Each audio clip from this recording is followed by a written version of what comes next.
God created us to be very good, as seen in Genesis 1:27 and 31.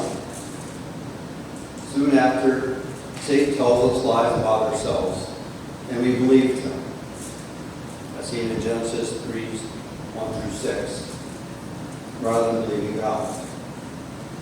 First thing we do, we try to hide, Genesis 3:8, and make excuses, Genesis 3:12-13.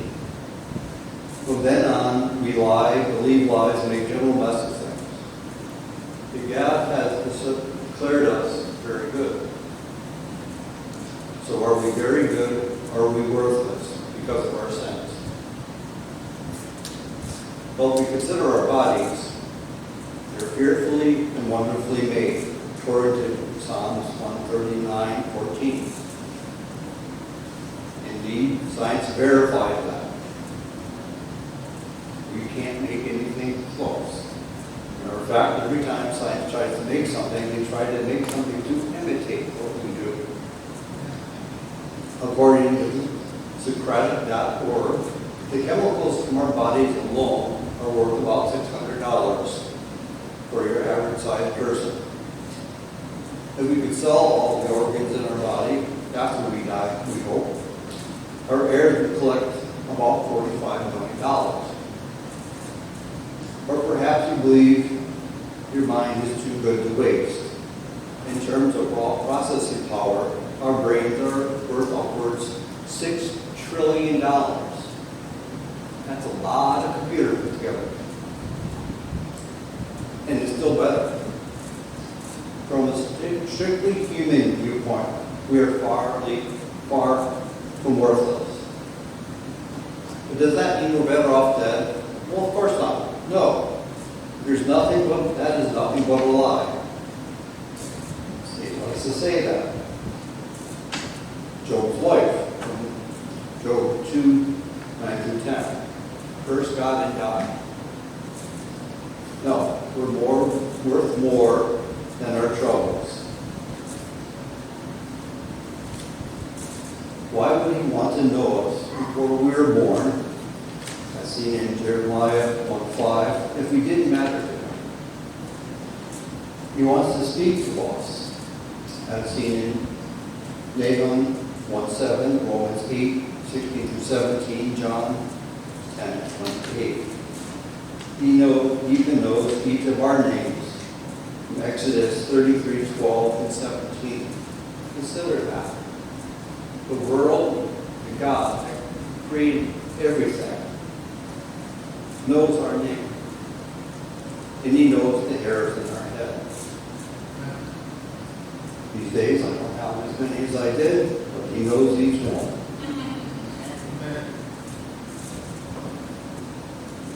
We're worth more than sheep, Matthew 12:11, more than a lost coin, Luke 15:8-10, and more than our earthly inheritance, Luke 15:11-32.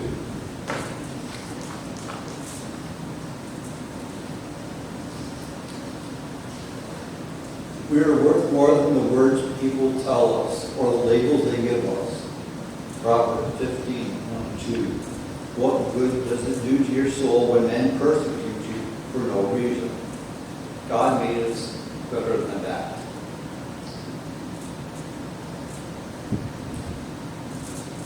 And then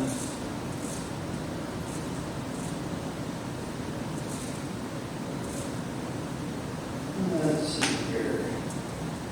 I'll remember part of the sermon after you've written it.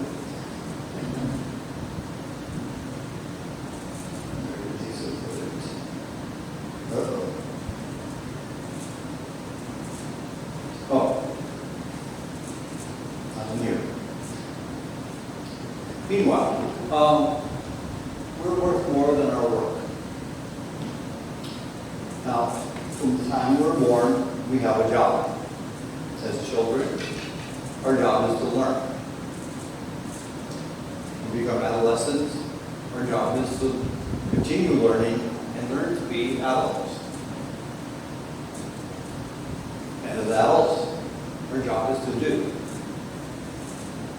What do we do? What do what we do to praise the Lord, to honor Him, to show Him glory? Or do we do the things that are not our work? You think about the things that we do. There's very few things that are inherently bad. But why do we do that? Charity work. Charity work is good. It benefits many different people. Why do you do it? You do it so that your name's on a plaque. You do it so that you get an award at the end of the year for the best volunteer? Or do you do it because God honors those who help others? We are worth more than the carnal pleasures the world has to offer us. Abuse of alcohol, recreational drugs, tobacco, the occult, or sexual immorality of any kind. That's seen in Ephesians 5:18, 1 Corinthians 6:20, Deuteronomy 22:21 through 24, and Galatians 5:19 through 21. It's an exhaustive list of things that we shouldn't do. Our sins are forgiven. We are free. So we've been purchased for a price we could not pay, but He did.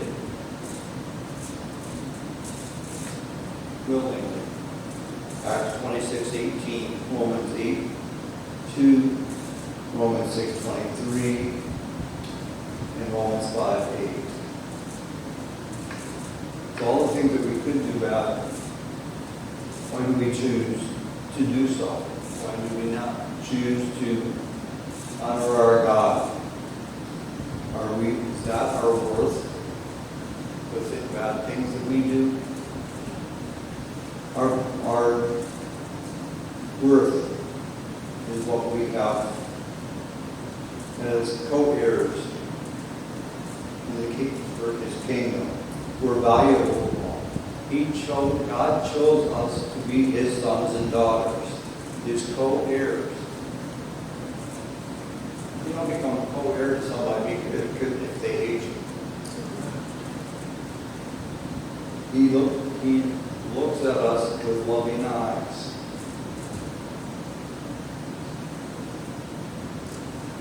And we're just as valuable at the end of our lives as at the beginning. Yes. The costs associated with getting old, they're there. Does that mean that God loves us any less? That any of our days, as we get to the end, are worth less than the beginning of days? Are old people less valuable than our children, our infants? God says no, because He's with us always. He never leaves us or forsakes us. It doesn't say anything about us forsaking Him, but He doesn't leave us. And you can see this in Deuteronomy 4:31, Joshua 1:5, 1 Samuel 12:22, 1 Kings 6:13, and Hebrew 13:5. We have an eternal home now and forever, provided by Jesus, because we have the same Spirit in us as in Him. Matthew 12:28, Romans 14:17, and John 14:2. God valued us. And because God valued us, we are worth more than anything. We are worth the attention of an almighty Creator. We are worth our good times and our bad times, because whenever we gather together or meditate on His Word or pray to Him, He listens to us. How great is it of God who listens to us. So be of good cheer, for Jesus is with us, And that makes us very good indeed. Amen. So it's time for the service. We'll be celebrating the Lord's Supper.